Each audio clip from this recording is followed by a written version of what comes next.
Petit message préalable à la vidéo, toutes mes excuses, j'ai confondu tout le long de la vidéo Alternate Art, qui est le terme employé pour Pokémon, et Parallèle Rare, qui est normalement employé pour Super Dragon Ball Heroes. Encore désolé. Yo tout le monde, c'est Aniki. Aujourd'hui, on repart sur du Dragon Ball Heroes avec le Big Bang Booster Pack 1. C'est parti.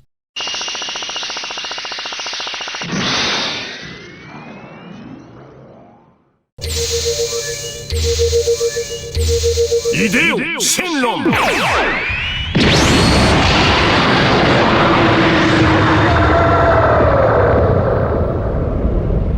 さあ、願いを言え。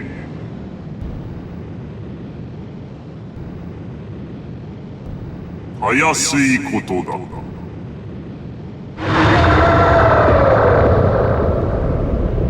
願いは叶えてやった。さらばだ。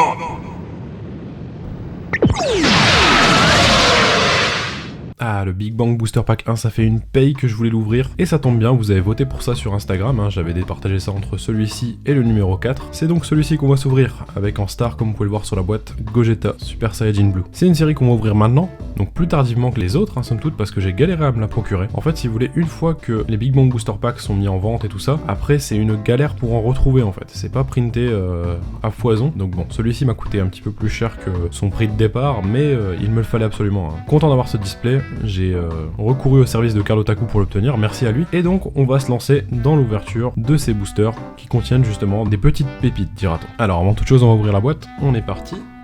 Il n'y a qu'un seul scotch, hein, c'est pas scellé comme pour du Pokémon sous blister, donc ça va quand même beaucoup plus vite à ouvrir.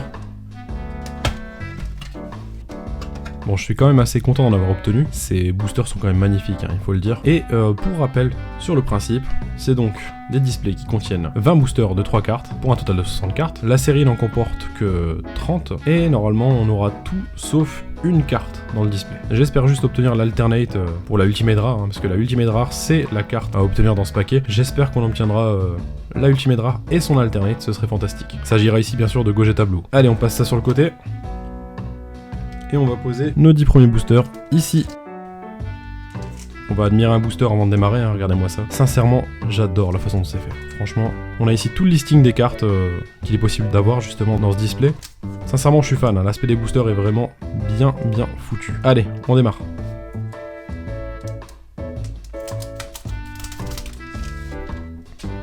Ah, ça me change quand même les boosters de 3 cartes, hein. Ça fait beaucoup moins de choses à obtenir que sur Pokémon, mais toutes les cartes ici sont foil, donc c'est quand même juste magnifique. Et on démarre tout de suite avec un Goku en Super Saiyajin, le Goku de Dragon Ball GT, un Goku enfant, point vers l'avant, pose dynamique, très stylé.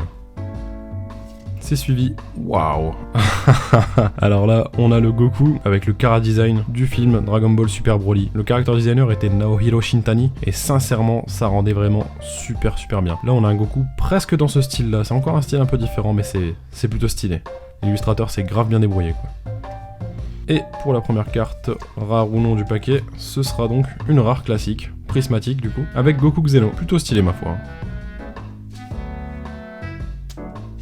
Allez, cette première rare sous sleeve.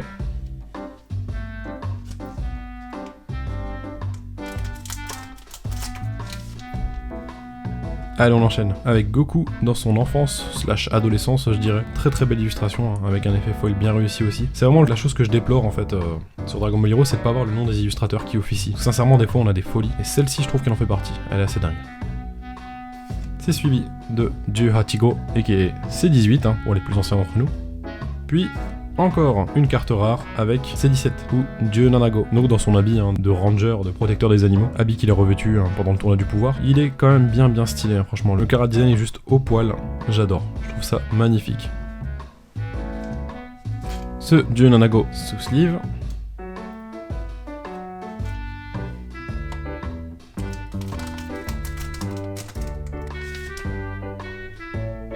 Et on est reparti avec le premier prof de Goku, hein, quelque part. Ou le second, ça dépend si on considère son grand-père Sangohan comme l'étant. C'est Kame Sennin, ou Tortue Géniale, hein, si vous préférez. Personnage exceptionnel et indispensable de Dragon Ball. Hein. Sincèrement, j'adore Kame Sennin. Puis rend nostalgique de toute cette époque, du début de Dragon Ball. La partie un peu quête mystique et autres, franchement, et tournois d'arts martiaux, c'est juste sublime. C'est suivi de... Tiens, là on arrive sur du GT avec Pan. GT, une partie un peu moins sympathique hein, de mon côté, même s'il y a quand même des arcs que je trouve vraiment excellents. Ça n'en reste pas moins dispensable, il faut le dire. Puis on arrive sur, ah bah voilà, une super rare avec Vegeta. Il a ici sa tenue de combat qu'il a dans Big Bang Mission, hein, si je dis pas de bêtises. C'est plutôt sympathique. Cette première SR sous sleeve.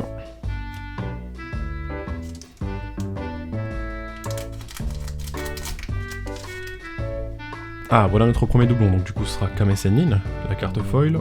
C'est suivi, ah bah voilà, on avait eu Goku un peu dans le Kara Design de Dragon Ball Super Broly, maintenant on a Vegeta. Waouh, cette carte est juste magnifique, l'illustration j'adore. Les effets bleutés, hein, comme vous pouvez le voir, ça rend super bien, le foil est magnifique. Vegeta le point serré qui regarde le collectionneur, hein, si je puis dire, dans les yeux. Ah, ça en jette, hein, j'adore. Toutes les proportions sont bien gérées et bien maîtrisées, je trouve. C'est sublime. Puis on arrive sur... Wow, ça c'est plutôt stylé. C'est Gotenks Xeno, du coup. La fusion de Goten et de Trunks, mais dans leur version adulte, hein. Ceux qui font partie des Time Patrollers, du coup. Ça rend plutôt bien, hein, c'est stylé. Et Gotenks avec une épée, franchement, badass, j'adore. Ce Gotenks sous sleeve.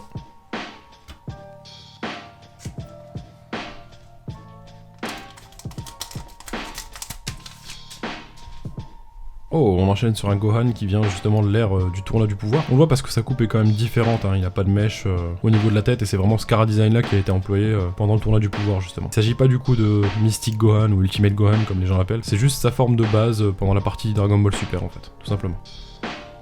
Puis on a, waouh, ça claque aussi sincèrement. Vegeta qui s'apprête à balancer un Kikoha, la pose est dynamique, les textures sont bien foutues comme vous pouvez le voir, les couleurs sont bien choisies, pouah, masterpiece, j'adore. Et enfin, on arrive sur... Oh, sympathique ça.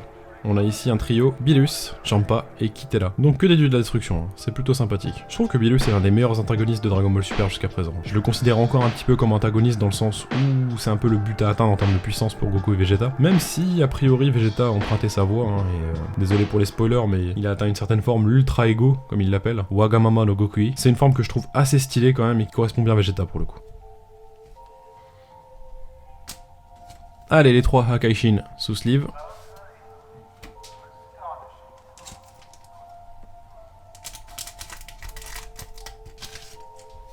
Et on enchaîne avec le Goku pendant son adolescence, mais ça on connaît. Ouh, bah tiens, on a eu les deux cartes de Goku et Vegeta pendant l'ère Broly. On a maintenant le principal intéressé, donc Broly. Hein. Oh là là, ce Broly Dragon Ball Super que je trouve super bien designé, hein, pour le coup j'adore. Des armures de l'ère moderne de l'armée de Frieza, sincèrement ça lui va super bien. Le design de manière générale de ce Broly est vraiment bien réussi pour le coup. Hein. Même si je reste quand même plus fan de l'ancien Broly. Hein. C'est deux personnages fondamentalement différents je dirais. En tout cas, il est très stylé. Ouh, et la rare du paquet, ce sera Hit, l'assassin de l'univers 6. Personnage qui donne l'impression d'avoir un art martial à mi-chemin entre boxe et Wing Chun. C'est vraiment excessivement stylé. Hein. J'adore. Notre carte rare de Hit sous sleeve.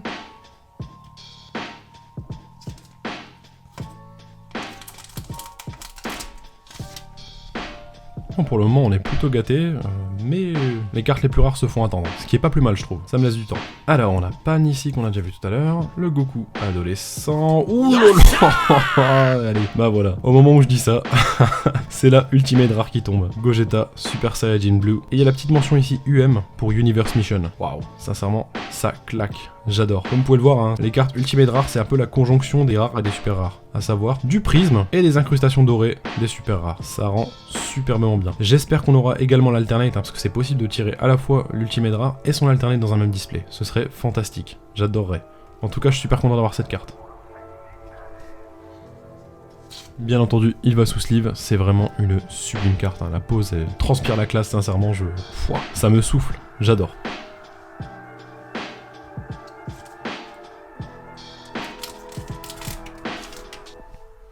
Pour moi c'est vraiment... enfin, voilà, c'est un avis perso, hein, mais c'est imbattable en termes de gestion des textures et tout. Dragon Ball Heroes, c'est mon kink absolu. J'adore. Allez, on recommence. C'est 18, suivi... Waouh. Oh là là là là là là. Oh là là, en termes de cartes qui pètent la classe, je crois que waouh, elle est magnifique, sincèrement, je sais pas quoi vous dire de plus. C'est fait de beaucoup de traits horizontaux, justement, de textures au niveau de l'aura de Goku, de l'électricité qui s'échappe, enfin c'est waouh. Les dégradés de couleurs, justement, dus à la lumière et tout, de la transformation, pouah, c'est... Alors celle-ci, c'est même pas une carte rare, mais elle est juste incroyable. C'est la toute première carte d'ailleurs, un PUMS 7 numéro 1. Waouh, sincèrement, mettre autant le paquet sur une carte comme ça, je trouve ça admirable. Chapeau, c'est magnifique. Et hop là, on revient sur une holographique, ou tout du moins une prismatique, qu'on avait déjà avec Dionanago.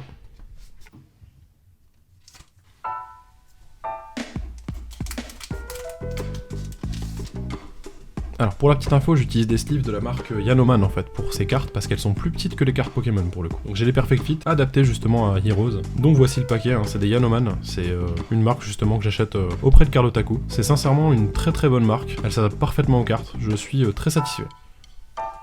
Allez, on embraye avec ce magnifique Vegeta qu'on a vu tout à l'heure, le Goku de Dragon Ball Super Broly, puis... Oh, on n'avait pas encore eu ça. On a ici Mirai Trunks, avec les habits qu'il a justement pendant la partie Universe Mission, Big Bang Mission, et il rend plutôt bien, sincèrement. On a cette partie un peu musclée au niveau des bras qui manque un petit peu, je dirais parfois, à Dragon Ball Super. Ça rend super bien, moi j'adore. Ce Trunks Super Saiyajin sous sleeve, je me demande d'ailleurs s'il est... Ouais non, il est bien juste en Super Saiyajin, hein, je voulais juste vérifier. Et si vous vous demandez où se trouve l'info, elle est juste indiquée ici en fait. Là vous avez le nom du personnage, et là vous avez sa transformation qui est indiquée juste là. Et c'est le dernier booster du côté droit.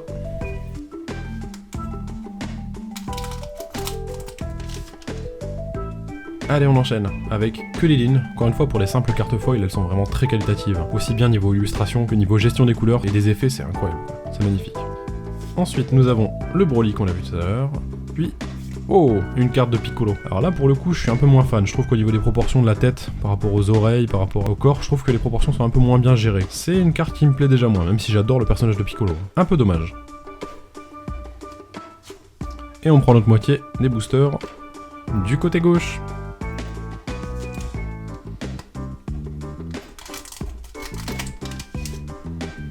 On est reparti avec le Broly de Dragon Ball Super, le magnifique Vegeta sur le point de balancer un Kikoha, puis une autre SR qu'on n'avait pas encore. Il s'agit de notre bon Goku dans le doggy qu'il porte pendant la partie Big Bang Mission. Ça rend plutôt bien ma foi. Pas la plus belle des illustrations que j'ai pu voir pour le moment, mais j'aime bien en tout cas.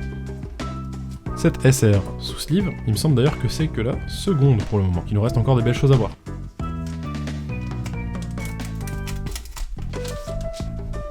On enchaîne avec le Gohan de Super, hein, qui crie vers le ciel.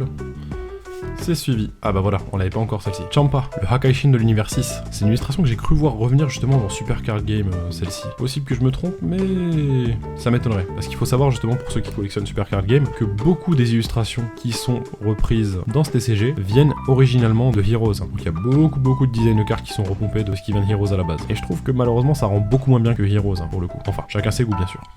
Et enfin, une simple rare mais avec Vegeta Xenon, donc le Vegeta qui vient un peu de l'univers de GT si on peut dire ainsi, qui s'est enrôlé dans les Time Patrollers, et on voit juste derrière lui la Toki no Kaioshin, la Kaioshin du temps, Chronoa. Ah, c'est une carte qui rend plutôt bien, hein, j'aime beaucoup. Vegeta et Chronoa sous sleeve.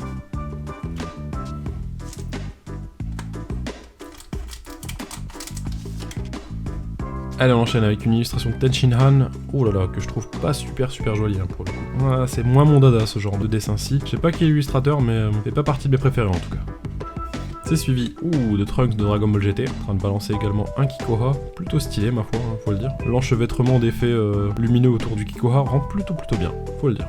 Puis, tiens, là je crois reconnaître le même style que sur le Tenshinhan qu'on a eu précédemment, hein, en termes de style d'illustration, de Kara design, ça y ressemble fortement. Et on a ici Jiren, l'extraterrestre de Roswell, sous stéroïdes bien sûr, prêt à pulvériser tout ce qui se trouve devant lui, avec un petit effet d'aura un peu circulaire hein, qu'on voit autour de lui, hein. Je sais pas si vous décelez un petit peu cette aura, on devrait pouvoir la voir là après à la lumière. C'est pas mal, mais ça me plaît pas tant que ça, c'est plutôt le style d'illustration qui me dérange, le Kara design, donc bon, pas fan je dirais.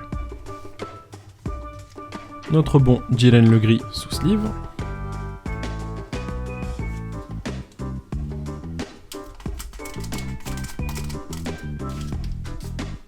On est reparti avec le Vegeta de Dragon Ball Super Broly, suivi du Kulilin qu'on avait vu tout à l'heure, puis une SR, et pas n'importe laquelle, une SR de Vegito Blue, ou Vegito Super Saiyajin God, Super Saiyajin, ça passe plutôt bien pour le coup, j'aime beaucoup, et sincèrement ça ressemble énormément au style d'illustration de Fenion, dont je vous ai peut-être déjà parlé, hein, qui est un artiste freelance qui a déjà travaillé pour Dragon Ball Heroes justement, pour Bandai, pour illustrer des cartes, et il aime également illustrer des passages de qu'est-ce qui aurait pu se passer à tel moment et tout ça, des choses qui n'auraient pas été illustrées en temps normal, des choses qui auraient été skippées. Il est très fort Fenion, j'adore. On est reparti pour notre troisième SR sous sleeve.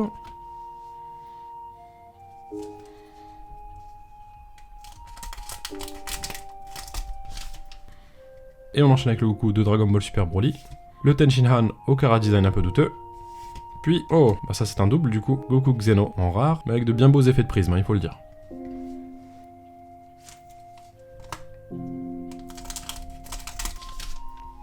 Ah, le fait d'ouvrir sa carte me rappelle que ça me manque tellement de jouer sur borne. Ce serait tellement un plaisir de pouvoir y retourner. Vivement que le Japon réouvre ses frontières aux touristes parce que j'ai besoin d'une bonne dose là. C'est terrible. Je suis un peu drogué à ces machines, il faut le dire. Allez, Champa, suivi du Trunks de GT qu'on a déjà vu, puis du Gotenks Xeno qu'on a vu également.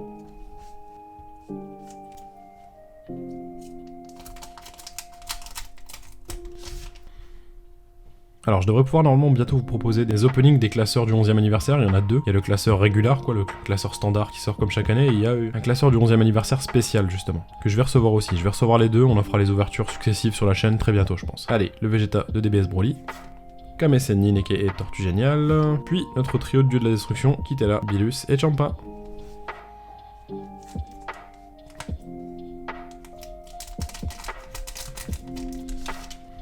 Aïe aïe aïe, est-ce qu'il nous reste une chance d'avoir quand même la Ultimate Rare en Alternate Art? Ce serait fantastique. Allez, Pan, qu'on a déjà vu. Waouh, ce Goku, je m'en remets pas, hein, sincèrement. L'illustration, elle est tellement maîtrisée, surtout les couleurs en fait, c'est ça qui me bluffe. Hein. Les reflets d'aura sur son doggy, c'est incroyable, j'adore. Puis Hit, qu'on avait déjà eu du coup dans le display.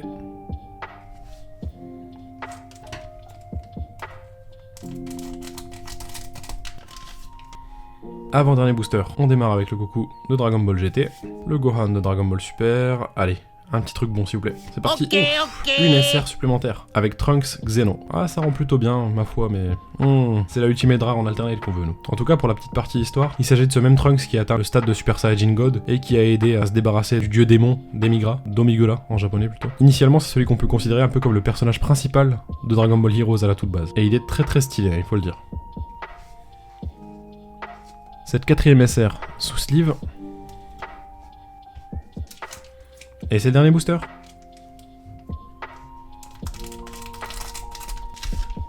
Aïe aïe aïe, je crois qu'il n'y en avait que 4 des super rares. Donc ce qui voudrait dire pas d'alternate de l'ultimate rare. Je suis un petit peu déçu là. Je pense qu'à mon avis on ne l'aura pas. Bon, on va voir quand même ce qui se passe. Allez.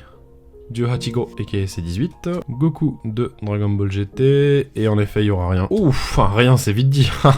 Waouh, on a quand même eu Vegito Xeno, aka Vegeto Xeno hein, si vous préférez, en Super Saiyajin 3. J'adore ce personnage, hein, je le kiffe comme ça. Je trouve que les habits avec les potalas comme ça rend vraiment super bien. Et on le voit ici avec la main qui concentre son ki pour en faire un sabre. Et on peut voir le nom de son attaque spéciale hein, qui est indiqué ici, où il y a écrit Final Excalibur. Donc Final Excalibur. Ouais, ça rend plutôt bien, j'adore. Franchement, c'est une superbe illustration. Un peu déçu de pas avoir l'alternate, mais on termine quand même sur une bonne note. Ce sublime Vegeto Xeno Super Saiyajin 3 sous sleeve, et on est à la fin de notre ouverture. On passe au récap. Allez, on est parti pour le récap. Apparemment, on a toutes les rares, toutes les SR, mais il nous manque l'alternate de la Ultimate Rare. Bon, c'est pas grave, je me la procurerai à côté. De toutes les façons, il me la faut absolument, elle est magnifique. Allez, on est parti. Donc Jiren, le gris, Goku Xeno, Dieu Nanago, Gotenks Xeno, le trio dieu de la destruction, Kitela, Champa et Bilus, le magnifique Vegeto Xeno Super Saiyajin 3, Vegeta Xeno avec Chronoa la Kawashin du temps, Piccolo dont je trouve les formes un petit peu spécifiques, le superbe Trunks, Mirai Trunks en Super Saiyajin, et enfin Hit, pour ce qui est des cartes rares, on a fait le tour. Maintenant pour les SR, on a Goku avec le Dogi de Big Bang Mission, avec le C de la capsule Corp, c'est plutôt stylé, en train de faire un Kikoha. Puis on a Vegeta, pareil, tenue de combat de la capsule Corp, en train de faire un Kikoha également, stylé. Puis nous avons Trunks Xeno, donc ce Trunks avec les cheveux attachés, hein, qui rappelle un petit peu le style qu'il avait dans l'Arc Cell après sa sortie de la salle de l'esprit du temps, c'est plutôt cool. Et pour terminer sur les SR, nous avons un magnifique Vegeto Blue avec le ki concentré dans la main pour en faire un sabre, et dans le style graphique de Feignol, j'adore. Puis pour la Ultimate Rare, nous avons donc la version régulière de Gogeta Super Saiyajin Blue avec la petite mention UM de Universe Mission. La carte est vraiment sublime, des effets prismes et des incrustations dorées, hein. Les effets prismes qui viennent des cartes rares, les incrustations dorées qui viennent des SR, le tout pour en faire une Ultimate Rare. J'adore sincèrement, la carte est magnifique. Et nous voilà à la fin de cette vidéo, j'espère qu'elle vous aura plu. Bon, en tout cas, j'ai pris beaucoup de plaisir à ouvrir ce Big Bang Booster Pack 1. Je suis quand même content d'y être arrivé, hein, parce que ça fait très longtemps que je l'ai acheté, très longtemps que je voulais l'ouvrir. Je me suis dit que c'était le bon moment pour le coup. J'ai vraiment envie de donner une orientation un peu plus Dragon Ball Heroes à ma chaîne. Hein. Non pas que Pokémon ne soit pas bon, mais j'en fais énormément et j'aimerais donner un petit peu plus d'équilibre à tout ça. Et il faut dire que Dragon Ball Heroes, c'est ce qui m'a remis un petit peu dans la collection de cartes de manière générale. Hein. Ça date maintenant de 2016, mais c'est là que j'ai repris vraiment la collection, et c'est avec ces cartes-ci, quoi. Donc je suis plutôt content d'en ouvrir, il faut le dire. Un peu déçu, cela dit, de pas avoir eu l'alternate art de l'Ultimate Rare, mais c'est pas grave, ça je me la procurerai dans tous les cas. En tout cas, si vous avez apprécié, n'hésitez pas à laisser un like, un commentaire, ça fait toujours plaisir et je réponds à tout le monde. À vous abonner si c'est pas encore fait. J'ai encore un Big Bang Booster Pack à ouvrir, hein, le numéro 4, donc le plus récent, et des classeurs justement dont il faut que je fasse l'unboxing, des sublimes classeurs, hein, il faut le dire, avec des cartes incroyables à l'intérieur. Donc j'espère que vous suivrez ça de près. Je suis également assez présent sur Instagram, donc si le cœur vous en dit, c'est comme le nom de la chaîne, Aniki Cards. J'y poste surtout des stories pour mon actualité. Peu de photos de cartes dernièrement, mais je vais finir par y remédier, vous inquiétez pas. Et si vous voulez en discuter, je suis toujours ouvert à ça, bien entendu, hein, ça fait toujours plaisir. Et en attendant la prochaine vidéo, je vous dis ciao ciao.